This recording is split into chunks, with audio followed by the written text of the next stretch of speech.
Assalamualaikum warahmatullahi wabarakatuh. Alhamdulillah, di kesempatan ini Bapak bisa menyempatkan untuk melakukan pembelajaran jarak jauh dengan metode tutorial YouTube. Dan di kesempatan ini Bapak akan meneruskan materi anatomi fisiologi.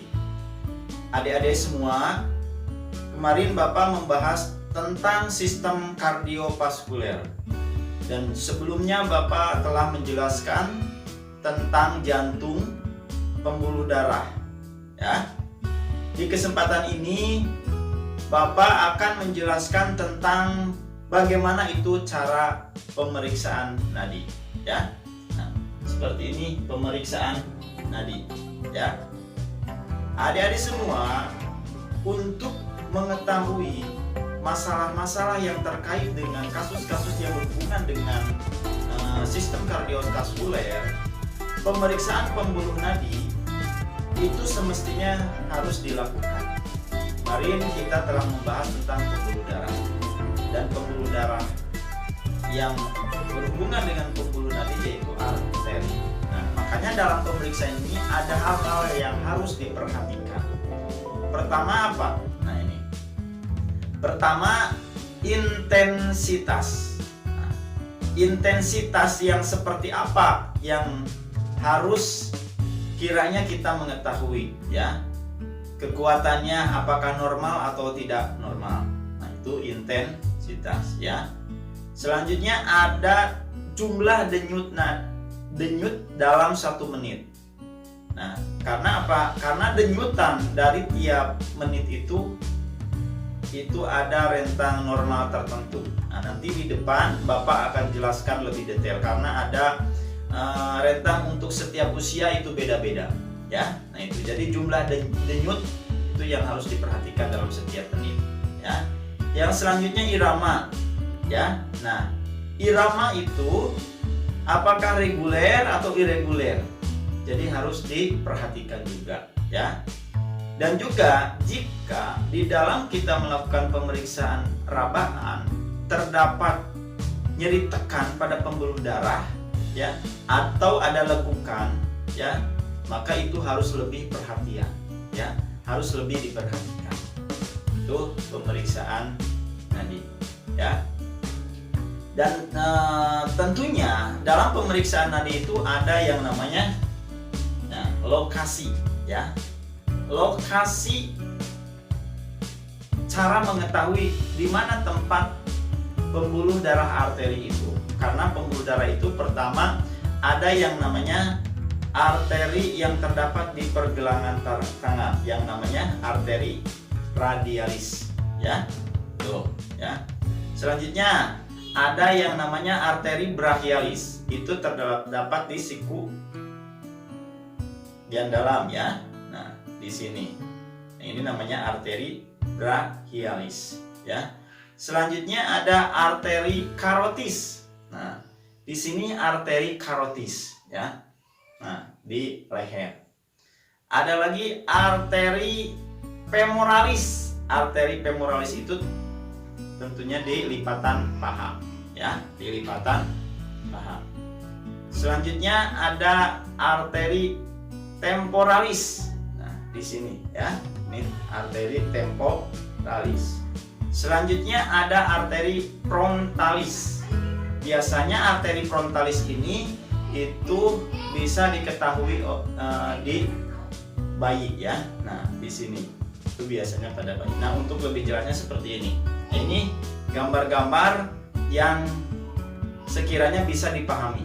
Ada arteri, ya, radialis, arteri brachialis, ya, arteri karotis. Ini tempat-tempatnya seperti ini. Arteri femoralis, arteri karotis, arteri frontalis, ya. Nah, ini bisa dilihat di gambar ini, ya. Nah, selanjutnya, ya, ada yang namanya persiapan pemeriksaan, ya. Dalam melakukan pemeriksaan denyut nadi, ya, itu seperti apa yang harus kita lakukan agar lebih maksimal? Hal-hal yang harus dilakukan adalah kalau bisa pemeriksanya itu di ruangan yang terang dan hangat, ya. Tuh ya, anjurannya. Dan juga tempat pemeriksaan diatur posisinya sehingga cukup leluasa saat melakukan pemeriksaan pasien, sehingga bisa diketahui ya dari sisi samping sisi satu dari samping sisi yang lain ketika pemeriksaan. Jadi harus leluasa ya. Nah, dan di dalam melakukan pemeriksaan itu juga kita bisa bisa pelajari tentang skala intensitas nadi yang harus diketahui oleh pemeriksa. Pertama, seperti kalau misalkan tidak ada denyut yang teraba, itu angkanya 0 nilainya ya. Jadi tidak ada denyut yang teraba 0 ya. Kalau denyutnya samar tapi terdeteksi, nah itu 1 ya. Selanjutnya sedikit kurang dari normal ya. Jadi ketika diraba ada denyutan sedikit, nah kurang dari normal itu 2 ya. Nah kalau 3 itu normal. Kalau 4 itu denyutnya melompat-lompat, artinya irreguler, itu angkanya 4. Nah itu persiapan dalam melakukan pemeriksaan nadi ya. Selanjutnya ada tahapan pemeriksaan denyut nadi. Adik-adik semua, pemeriksaan disarankan untuk tidak menggunakan ibu jari ya. Kenapa?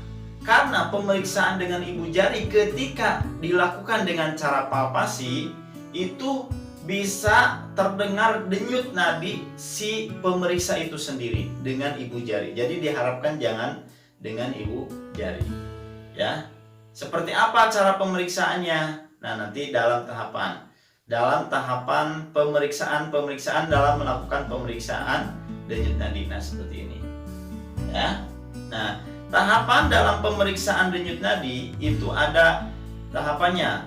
Seperti ketika melakukan pemeriksaan di arteri radialis di pergelangan tangan. Nah, itu ada tahapannya. Tahapannya seperti apa? Pertama, ya, pemeriksaan arteri radialis itu dilakukan dengan si pemeriksa menopang ya dengan tangan kirinya di bagian bawah lengan pasiennya. Jadi ditopang dengan tangan kiri ya. Selanjutnya tangan kanan pemeriksa ya mulai meraba denyut nadi si pasiennya sepanjang radio alveolar di pergelangan tangan ya. Nah, jadi sepanjang radio alveolar di pergelangan tangan. Nah, pemeriksaannya itu pemeriksa meraba denyut nadi pada pergelangan tangan itu menggunakan apa? Menggunakan ujung jari saat pertama, bisa ujung jari kedua dan ujung jari ketiga. Dan pemeriksaan dengan cara longitudinal dari posisi arteri, artinya searah ya. Nah, itu bisa keraba nih. Nah, itu pemeriksaan untuk tahapan arteri radialis ya. Nah, selanjutnya ya. Nah, selanjutnya pemeriksaan arteri brachialis. Nah, adik-adik semua, untuk melakukan pemeriksaan arteri brachialis, pertama yang harus dilakukan adalah tahapannya pemeriksa menopang lengan pasien dengan tangan kirinya. Jadi ditopang ya dengan tangan kirinya. Selanjutnya posisi lengan atas pasien abduksi. Nah, posisi lengan pasien itu abduksi. Jadi menjauhi. Kalau aduksi mendekati. Nah, ini posisinya harus menjauhi. Abduksi. Sikut sedikit tertekuk dan lengan bawah diputar ke luar. Nah, ya. Jadi lengan bawah diputar ke luar. Si pemeriksa mulai meraba denyutnya itu ya. Nah, pada untaian siku, ya, untaian siku ini di sepanjang perjalanan arteri, yaitu medial tendon bicep. Nah, ini ya di sini di medial tendon bicep atau di lateral dengan epicondylus humerus medialis. Nah, tepatnya di sini ya. Nah, itu adik-adik semua ya. Itu pemeriksaan arteri brachialis. Selanjutnya, untuk tahapan pemeriksaan arteri femoralis. Nah, ini tahapannya. Pemeriksaan arteri femoralis. Pertama tahapannya bagaimana? Arteri femoralis terletak di bawah ligamen inguinal, ya. Nah, naik ke atas di atas paha, ya. Pada sepertiga jarak dari pubis. Pubis itu di tempat bertumbuhnya rambut, ya. Rambut di bagian ini paha, di bagian samping ini ya paha. Nah, sehingga pemeriksa berdiri di sisi ipsilateral ya, di sisi berarti tengah-tengah ya, tidak jauh ke kiri, tidak jauh ke kanan ya. Jadi berdiri di sisi ipsilateral pasien dan ujung jari tangan menekan kuat ke pangkal paha ya. Jari tangan 1, 2, 3 menekan kuat, kemudian hitung frekuensi denyut nadi. Nah, itu ya, itu pemeriksaan di arteri femoralis. Nah, selanjutnya ya, pemeriksaan arteri dorsalis pedis ya. Nah, tahapan dalam melakukan pemeriksaan arteri dorsalis pedis ini, posisikan pasien ya dalam keadaan berbaring dan pergelangan kaki ya si pasien santai ya, jadi tidak goyang. Itu pemeriksa berdiri di kaki meja pemeriksa ya. Jadi pemeriksa berdiri di kaki meja periksa dan menempatkan jari itu melintang ya, seperti ini di dorsum kaki. Nanti di dorsum kaki dekat pergelangan kaki ya. Nah, seperti gambar ini ya. Arterinya itu terletak di dekat sumbu pusat panjang kaki. Nah, seperti ini. Jadi bisa di dekat sumbu panjang kaki ya, bisa di lateralnya ya, di sampingnya dari tendon hallucis extensor ya. Nah, itu untuk pemeriksaan arteri dorsalis pedis, tepatnya seperti itu ya. Nah, adik-adik semua, tentunya ketika melakukan pemeriksaan denyut nadi, nah, denyut nadi yang normal itu seperti apa? Nah, di sini ada denyut nadi yang normal. Nah, pemeriksaan denyut nadi normal. 1, bayi ya. Bayi itu normalnya denyutnya berapa? Kalau hitungan dalam menit ya, itu 120 sampai 160 kali per menit. Ini untuk denyut nadi bayi. Kalau kurang berarti tidak ya, tidak normal. Kalau lebih juga tidak normal. Jadi antara 120 sampai 160 ya. Kalau usia toddler, nah itu toddler itu usia balita lah, usia di atas bayi ya. 90 sampai 40 kali per menit. Kalau kurang abnormal, kalau lebih juga abnormal untuk usia toddler. Untuk usia prasekolah ya, itu 80 sampai 110 kali per menit. Jadi hitungannya per menit ya. Nah, itu untuk prasekolah. Jadi usia 7 ya tahun ke bawah. Nah, itu usia sekolah itu 75 sampai 100 kali per menit ya. Usia sekolah. Jadi SD, SMP. Nah, itu usia remaja ya, itu normalnya 60 sampai 90 kali per menit ya, seperti nampak di ini paparan. Usia dewasa itu 60 sampai 100 kali per menit. Itu denyut nadi normal ya. Nah, ini perlu adik-adik pahami, pelajari, ketahui ya.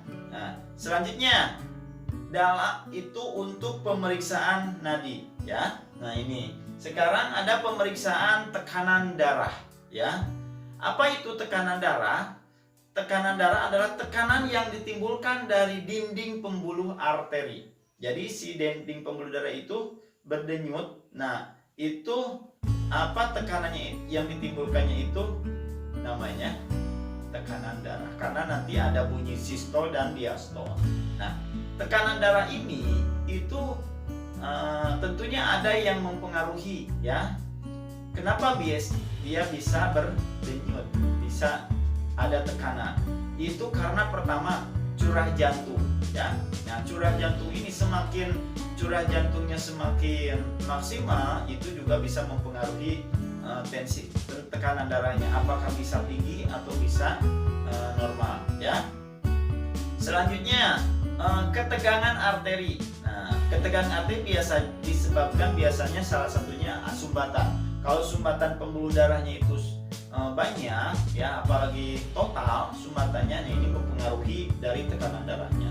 Bisa pecah pembuluh darahnya, tekanannya menjadi tidak teratur, tidak beraturan. Itu jadi karena ketegangan dipengaruhi di pembuluh arteri. Selanjutnya karena volume darah, ya, volume darah yang tidak bisa dikendalikan, ya. Nah, itu juga bisa menyebabkan atau mempengaruhi tekanan darah, ya. Nah, tekanan darah ini itu digambarkan seorang pemeriksa itu bisa mengetahui dalam bentuk tekanan sistol dan diastol, ya.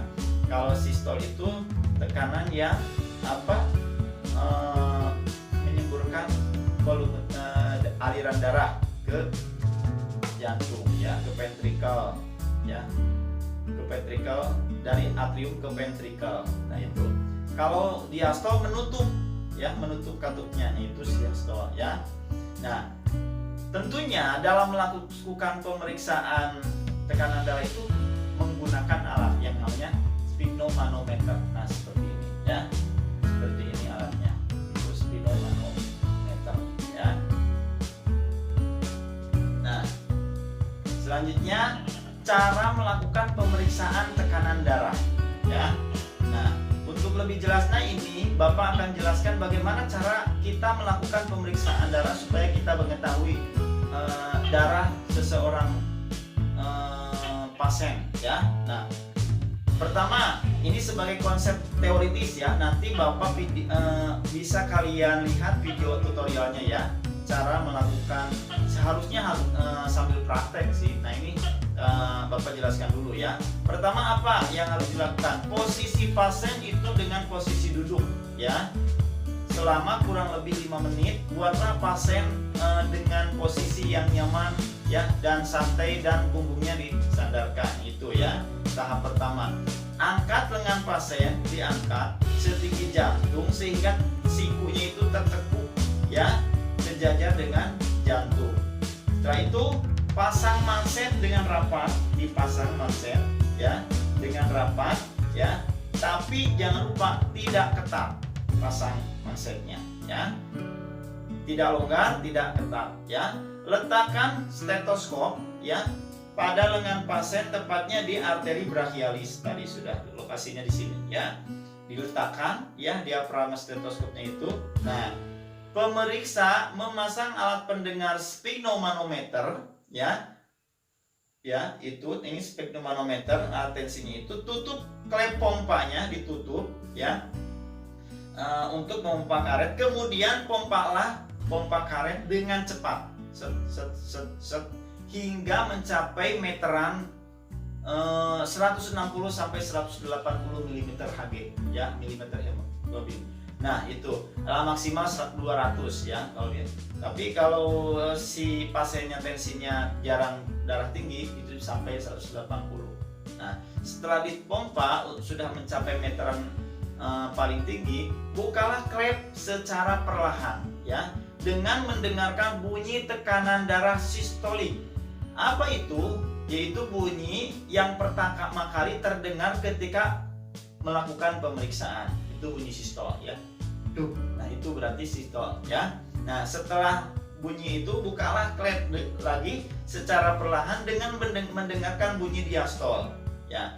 Bunyi diastol itu biasanya bunyi tekanan darah yang mana itu berubah bunyi sistol itu menjadi dengungan, ya.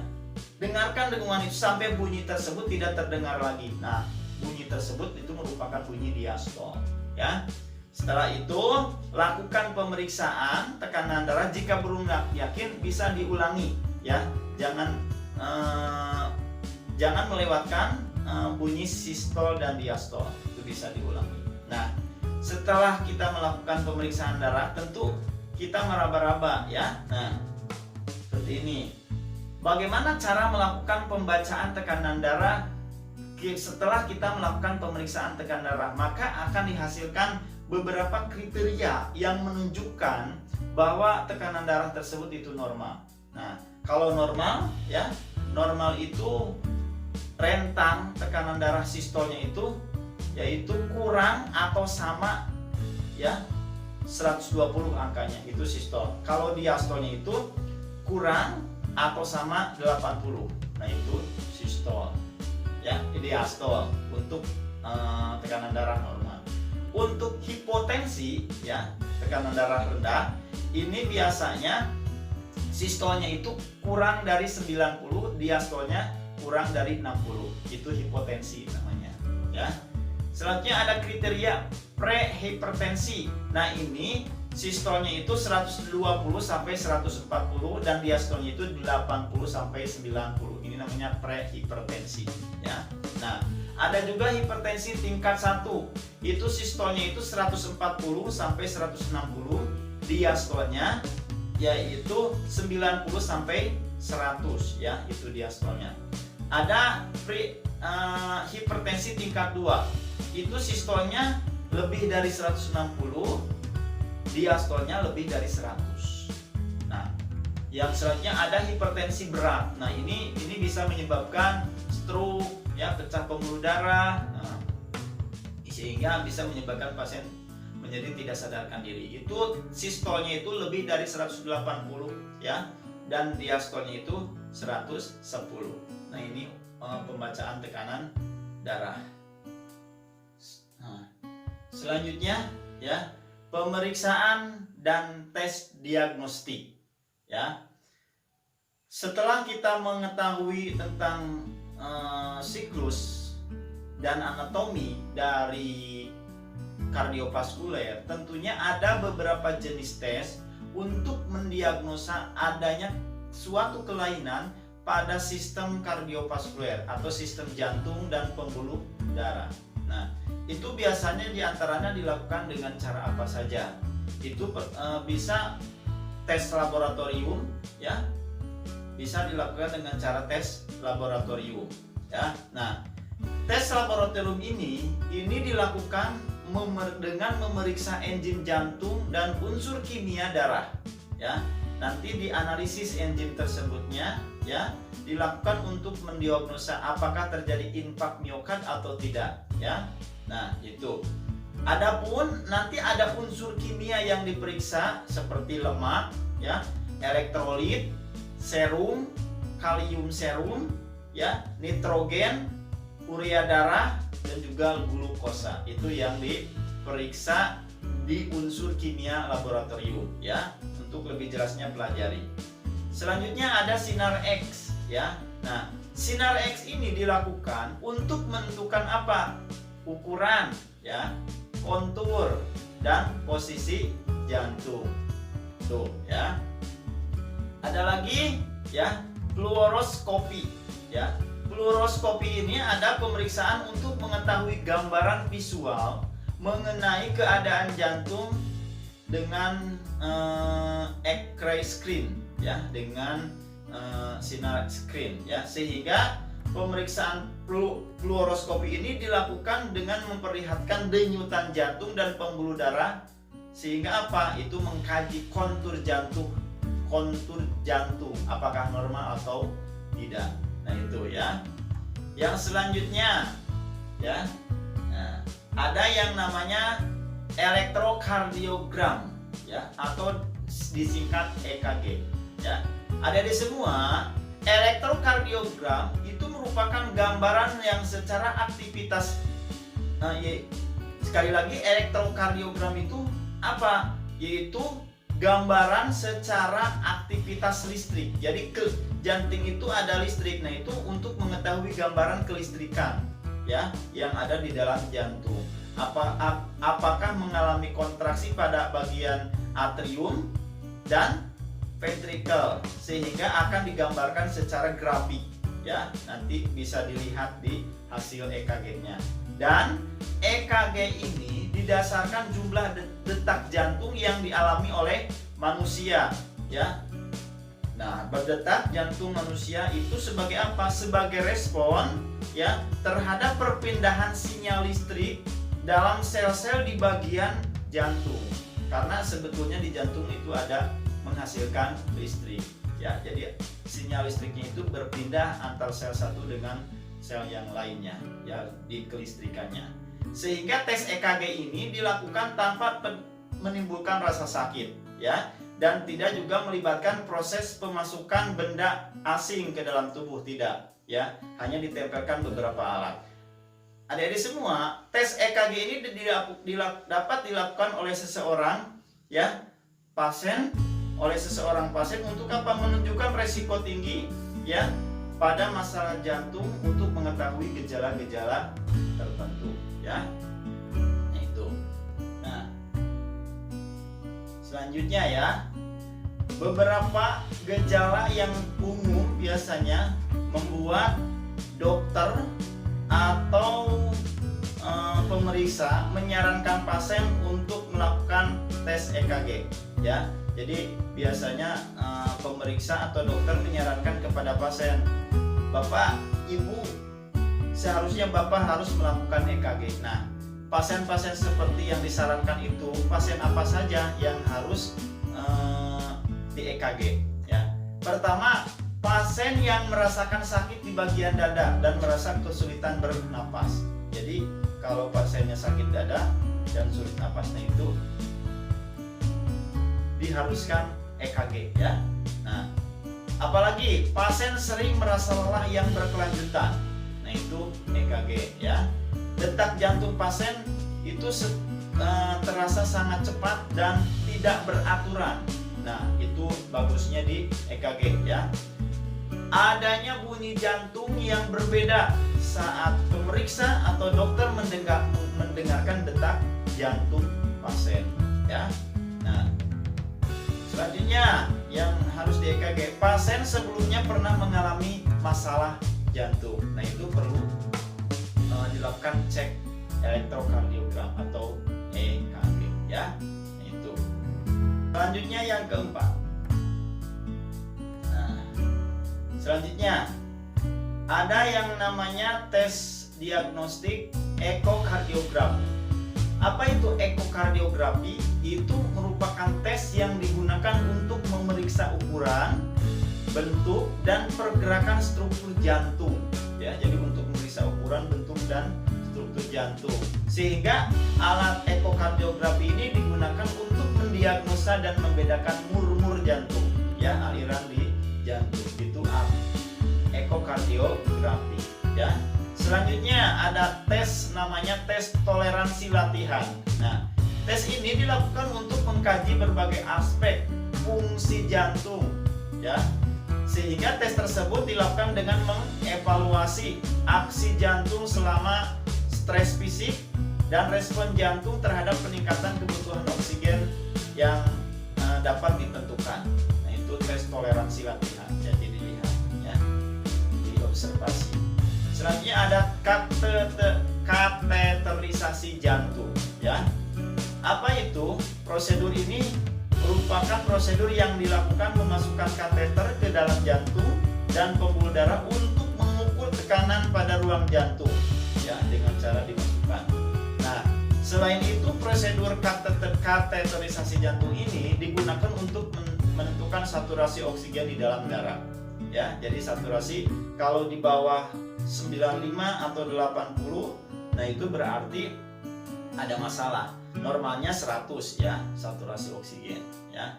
Itu. Selanjutnya ada angiografi. Nah, adapun angiografi ini merupakan teknik yang digunakan untuk melakukan tes ke sistem pembuluh darah untuk menggambarkan jantung dan pembuluh darah. Itu angiografi ya. Nah, itu adik-adik bahasan yang Bapak sampaikan di kesempatan hari ini. Kesempatan ini mudah-mudahan tutorial yang Bapak bikin ini bisa memberikan kefahaman, kejelasan tentang sistem kardiovaskuler ini. Itu dulu yang bisa Bapak sampaikan. Terima kasih ya atas perhatiannya. Jika ada hal yang kurang mengerti bisa langsung tanyakan. Wassalamualaikum.